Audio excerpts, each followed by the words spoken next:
welcome to episode 10 of the Darkhives. 10 episodes. I can't believe we've made it this far, but here we are. Hitting double digits feels like a milestone, so for this one, I wanted to do something a little special, a top 10 countdown. For the first installment of this new format, I'm diving into a topic we've touched on a few times before: gaming mysteries. It's something that genuinely fascinates me. I've been a gamer my whole life, and I've been drawn to games that come with strange, eerie, or even haunted backstories baked into them. There's something uniquely unsettling about uncovering a mystery in a game or behind a game. Because unlike a movie or a book, you're not just observing the story, you're participating in it. You're the one walking through the abandoned world, glitching through the map, or discovering the strange, out-of-place texture that no one can explain. It blurs the line between player and participant, between fiction and reality. And when some developers go silent, files vanish, or players stumble across something that simply shouldn't be there, it sticks with you. It makes you question what else might be hidden just beneath the surface. So here it is, the top 10 gaming mysteries.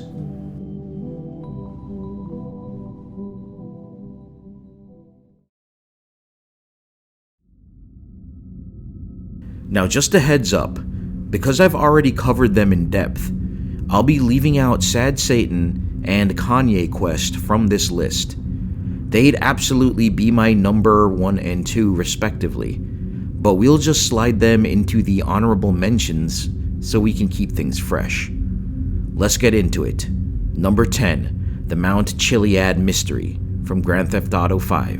On the surface, Grand Theft Auto V is an expansive, open-world crime simulator, but tucked away atop Mount Chiliad, one of the tallest peaks in the game, is a mural, a crude diagram scrawled inside the cable car station, depicting cryptic symbols, UFOs, an egg, a jetpack, and a figure shrouded in mystery. Players quickly became obsessed with it. What did it mean? Was it referencing a hidden object? A secret ending? An undiscovered area? What followed was one of the most enduring ARG light hunts in gaming history. Communities like Chiliad Mystery Guru and Reddit's r/Chiliad Mystery formed, with thousands of players poring over the glyphs, clues, and Easter eggs strewn across the game's vast map. Players noticed that the mural's layout mirrored topography in the world. Strange glyphs appeared under waterfalls, on cave walls, and in desert rocks. Certain environmental events, like a UFO appearing only at 3 a.m. during a thunderstorm after achieving 100% game completion, added fuel to the fire. More than 10 years later, the mystery remains. Rockstar has never directly commented on the mural's meaning, nor confirmed whether it leads to a definitive secret. Data miners did uncover unused assets like a jetpack model and references to UFOs, suggesting it may have once led to more, but was cut late in development.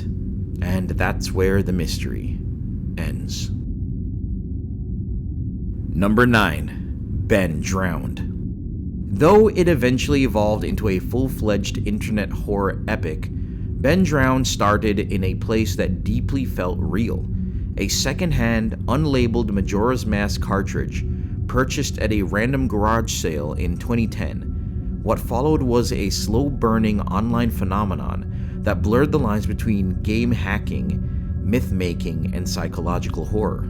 The early footage uploaded by its creator, who went by Jeduceable, showed disturbing real-time gameplay. Link moved strangely, cutscenes triggered out of order, and an unsettling statue, known to fans now as the Elegy of Emptiness statue, would appear and reappear, seemingly stalking the player. Dialogue boxes displayed phrases like, "You shouldn't have done that," and "You've met with a terrible fate, haven't you?" Lines ripped from the original game but twisted to serve a much darker narrative. What made Ben Drowned stand apart wasn't just the in-game horror, it was the multi-platform storytelling. The ARG spilled across YouTube, cleverly designed blogs, cryptic websites, and even interactive puzzles that required fan participation. Hidden links, encoded messages, and AI-generated documents expanded the world into something that felt living, reactive, and watching you back. At one point, players believed they were communicating with a corrupted artificial intelligence named Cleverbot, feeding lines of dialogue that tied directly back to Ben's presence in the game. Even creepier, some fans reported experiencing strange glitches or coincidences on their own Majora's Mask games while following the ARG, adding to the urban legend layer to what was already an immersive experience. People began digging through game code, trying to replicate the effects, unsure where the fiction stopped and the truth began. Eventually, the ARG evolved something beyond Zelda, introducing lore about a secret government program called the Moon Children and a sentient internet force. While these later developments pushed it deeper into science fiction, the core mystery of a haunted cartridge of a presence trapped inside code remains iconic. Ben Drown didn't just scare people, it changed how we think about storytelling in games and what might be hiding in the spaces between lines of code. Number 8. Secret channels in Xbox Live indie games. In the early 2010s, Xbox Live indie games was a strange experimental frontier, an open space where amateur developers could publish games with little oversight. It was a digital Wild West. Among the wave of low-budget titles and meme games, something odd began to surface. Cryptic messages, unlisted features, and secret communication channels buried deep within the obscure indie games. At first, it seemed like standard Easter egg territory, developers sneaking inside jokes or coded messages for fans. But over time, players noticed patterns that pointed to something more deliberate. Some titles like DLC Quest or The Dishwasher, Dead Samurai included ciphered text, unused assets, or encrypted files that hinted at alternate narratives or ARG-like experiences that never officially launched. One such case involved a mystery string of hexadecimal code hidden in a leaderboard which, when decoded, linked to a now-defunct forum account tied to a game dev who never acknowledged it publicly. Even stranger were the alleged reports of unlisted chat rooms. In certain games, particularly during late-night hours, players claimed to find themselves added to multiplayer lobbies or private voice channels with no known invite. The other participants would remain silent, or occasionally whisper cryptic phrases before the session abruptly disconnected. Theories began to emerge. Some speculated that the developers were using these backdoors to communicate during development, or to conduct small-scale experiments in narrative delivery and real-time interaction. Others believe these were the beginnings of an abandoned ARG, quietly shelved before they could fully unfold. The decentralized, lightly moderated nature of Xbox Live indie games made it an ideal breeding ground for such mysteries. To this day, no one's compiled a complete list of these games or decoded all of the embedded content, and with the shutdown of Xbox Live indie marketplace, much of this digital ephemera is likely lost forever, accessible only to those who downloaded them before they vanished. In a sense, it's like a ghost town of forgotten experiments, games that once hinted at larger hidden narratives, locked away on old hard drives, waiting for someone curious enough to dive back in. Number 7. Schnell.com. Schnell.com was a strange cryptic website that surfaced in the early 2000s, seemingly tied to Quake and Doom developer Paul Steed, best known for his work at id Software. But unlike a typical portfolio or company landing page, Schnell.com was something else entirely. It presented itself as the home of a game developer or studio, but there was no game, no product, and no clear purpose. What visitors found instead was a labyrinth of surreal visuals, bizarre static images, looping soundscapes, and text fragments that read like the ramblings of a machine-possessed mind. The name Schnell itself, German for fast, was never explained, though some believe it referenced the fast-paced gameplay of the Quake series, but others saw it as a code word or perhaps a character within a larger unseen narrative.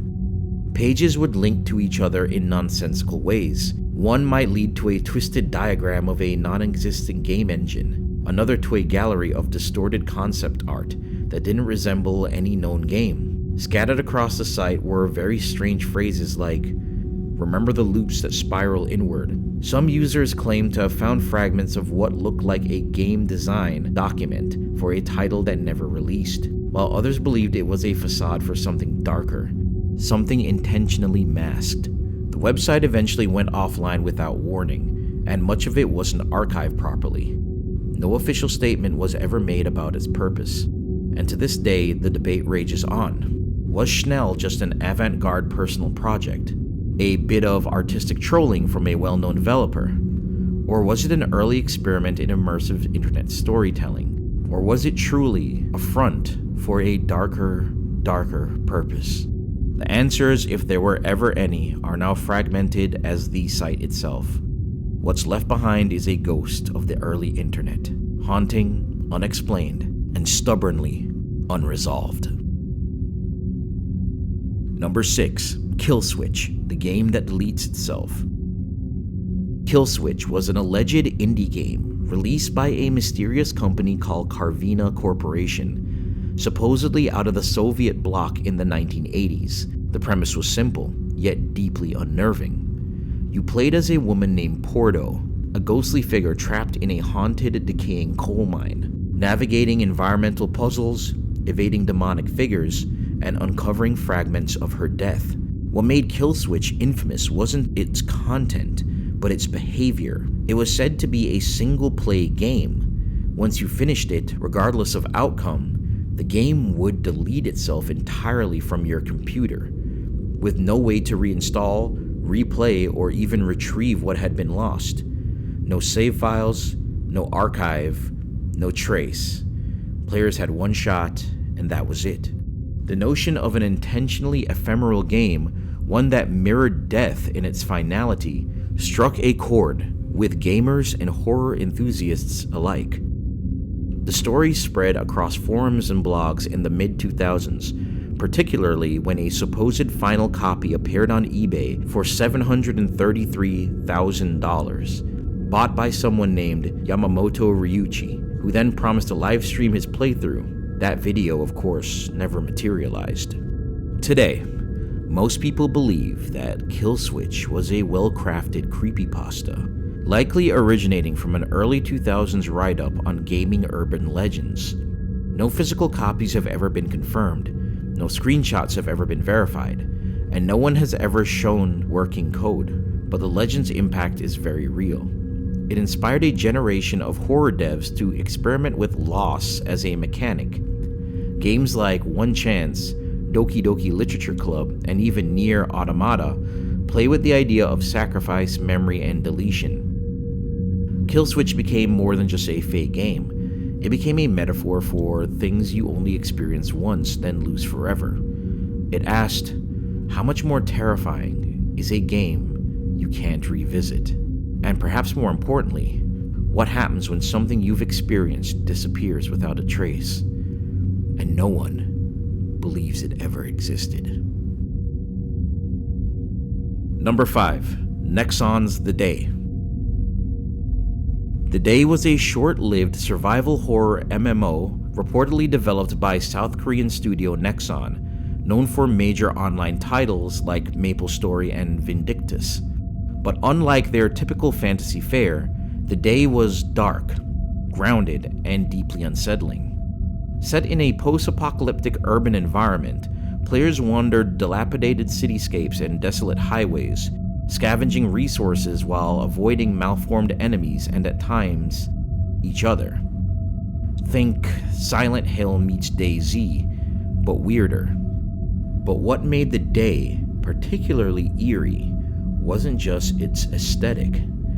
Players who managed to join during its brief open beta described gameplay mechanics that felt unfinished, yet strangely deliberate. Characters would suddenly lose control, cameras would drift without user input, and disturbing text strings, often in broken English or Korean, would flash across the screen. Some areas seemed procedurally generated, while others were filled with surreal looping geometry that made no sense spatially. There were rumors of enemy NPCs that mimicked your appearance, or that would whisper your screen name in chat. In some cases, entire servers would reportedly flicker with a low droning hum just before going offline. It felt like a haunted experience hidden behind the guise of a survival game. All official references vanished from Nexon's site, and most Western audiences only learned of it through Korean message boards and grainy YouTube clips, many of which have since also been deleted. To this day, Nexon has never publicly addressed the game's existence.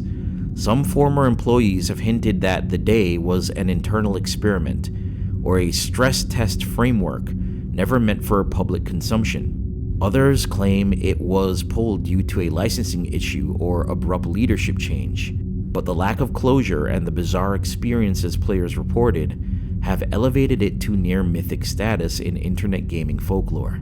And like many great mysteries, the more time passes, the harder it becomes to prove it ever existed at all.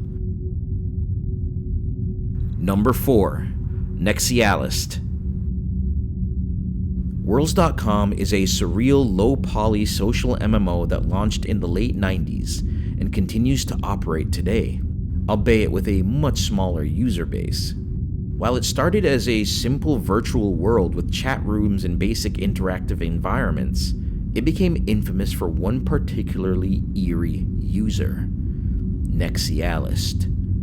The enigmatic figure curated strange cryptic spaces within the game, rooms that were far from ordinary. Nexialist's worlds were unsettling, filled with fragmented text logs that explored deep philosophical themes about the mind, reality, and existence. His writings were often abstract and metaphysical, speaking to concepts of consciousness and the nature of virtuality. But the real mystery began when players attempted to find Nexialist. You see, the rumor was that when you play Worlds.com, he would find you. Users reported that he would approach them in-game, appearing seemingly out of nowhere, and then guiding them through his twisted, otherworldly creations. As players followed him deeper into his rooms, the atmosphere grew darker. Nexialist's strange and cryptic logs began to shift, and he would invite players to join him into a greater cause. Some players speculated that the messages were alluding to a satanic cult, with Nexialist himself acting as a kind of charismatic leader, offering tours of his eerie worlds before urging them to join his following. Furthermore, he allegedly made various posts on the image board 4chan, dropping links that some users allege would lead to very dark things like animal cruelty. Though Nexialist has stopped logging in years ago, the rooms he curated are still accessible, and the mystery surrounding his identity persists. Some link him to a real-world satanic cult, while others believe his presence in Worlds.com was an elaborate psychological experiment or an early example of an ARG. And there are others yet that just believe that he was just a user messing around. In any case, no one has heard from him since, and Worlds.com remains as mostly a liminal and barren wasteland of an MMO. Number 3. Herobrine. Herobrine is one of the most enduring and iconic myths in gaming, particularly within the massive world of Minecraft. The legend began in the game's early versions when players reported seeing a strange figure, tall with white hollow eyes, lurking in the distance, watching them as they built and explored.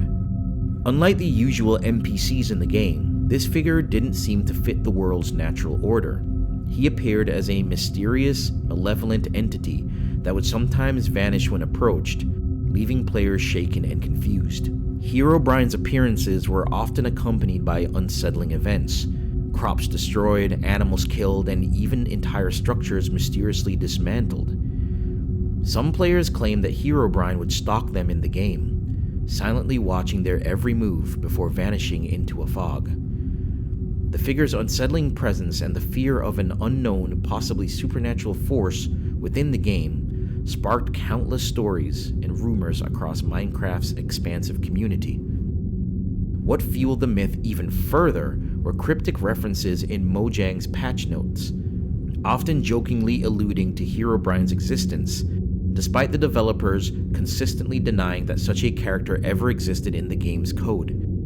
These enigmatic patch notes, paired with unexplainable in-game experiences, led many players to believe that Herobrine was real, and that the game's creators were hiding something. Some believed Herobrine was a manifestation of an early developer's ghost, or even a glitch in the game's code that somehow took on a life of its own. Others thought it was an intentional part of a hidden narrative or a secret developer Easter egg meant to keep the Minecraft world feeling mysterious. The fact that Mojang remained tight-lipped about the legend and perpetuated the ambiguity with subtle nods only made Herobrine even more infamous. Over time, the myth of Herobrine became part of Minecraft's lore, inspiring countless fan-made stories, mods, and creepypastas.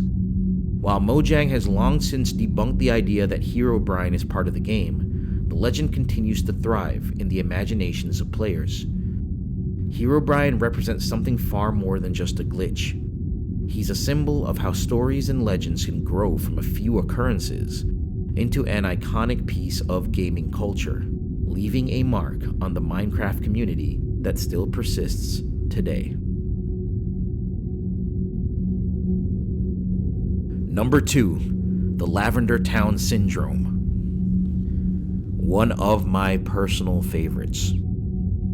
The Lavender Town Syndrome is one of the most unsettling and infamous urban legends tied to the Pokemon franchise, originating from the early days of the series with the release of Pokemon Red and Green in Japan. The myth centers around the music that plays in Lavender Town, a haunting theme associated with the in-game location where players bury their deceased Pokemon. This eerie, high-pitched music was said to have a strange effect on young listeners. Specifically, it was rumored to have caused headaches, nausea, and most disturbingly, even among children in Japan. According to the legend, the frequency of the music, particularly the high-pitched notes, was allegedly too intense for younger audiences and could cause psychological distress. Some versions of the story claim that the music was deliberately designed to be unsettling, part of a dark conspiracy orchestrated by the game's developers. The legend intensified when it was suggested that the haunting melody was linked to a string of and illnesses among children who had played Pokemon in the early 1990s. While there is absolutely no evidence to support the idea that the Lavender Town music led to any or significant health issues, the story took on a life on its own in the gaming and internet communities.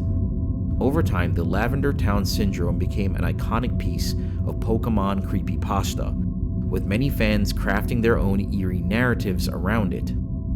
In some retellings, the music itself became the villain, while others speculated that it was an early attempt at disturbing psychological manipulation in gaming. The unsettling nature of Lavender Town itself, featuring tombstones, the theme of death, and ghostly Pokemon, provided a fertile ground for the myth to thrive.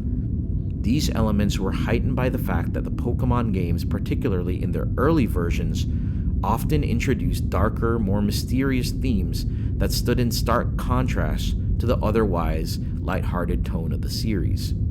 Ultimately, the Lavender Town Syndrome is widely regarded as an urban legend, a piece of gaming folklore born from the internet's fascination with obscure and creepy stories.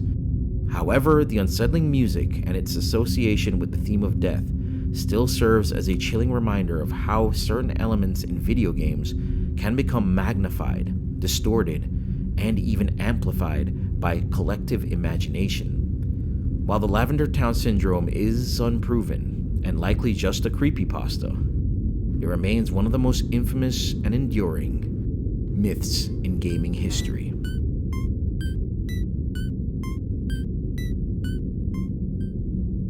now, the number one gaming mystery, Polybius, the cursed arcade game.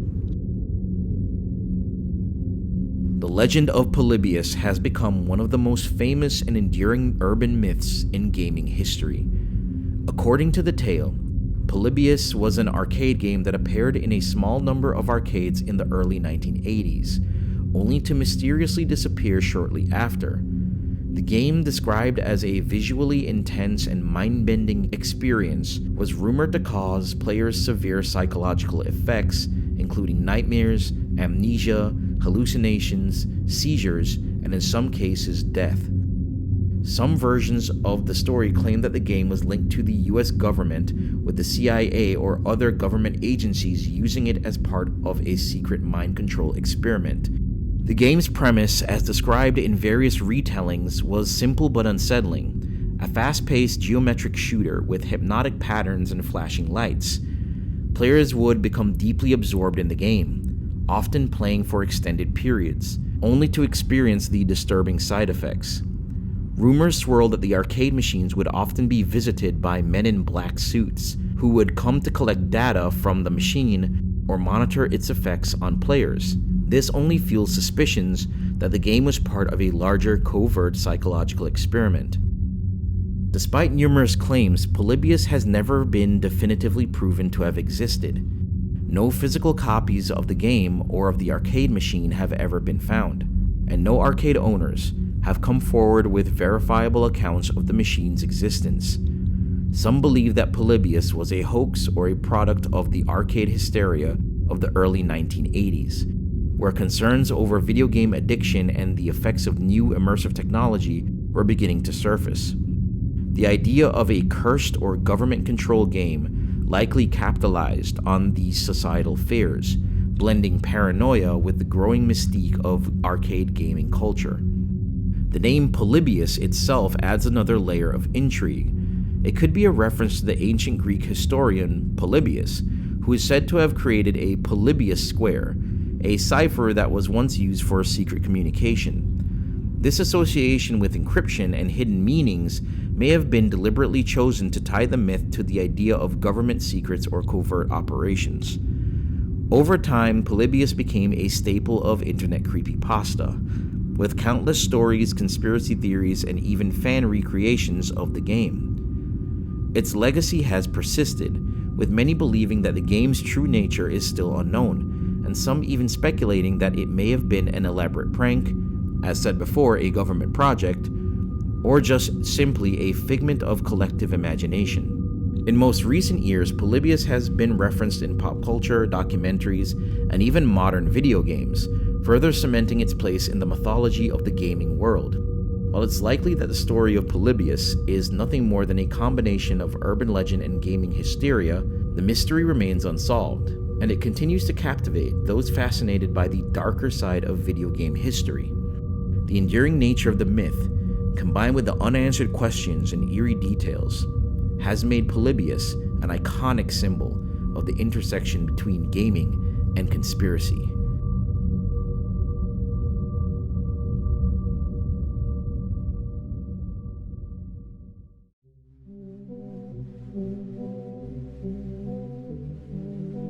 And there we go. Hope you all enjoyed that one. This video was just a shallow dive into what will definitely become future deep dives on some of these gaming mysteries. You can expect more in-depth episodes exploring these topics individually for the Gaming Mystery series. Until next time, enjoy your games and remember to pay attention. You never know when you might stumble upon the next great gaming mystery. Good night.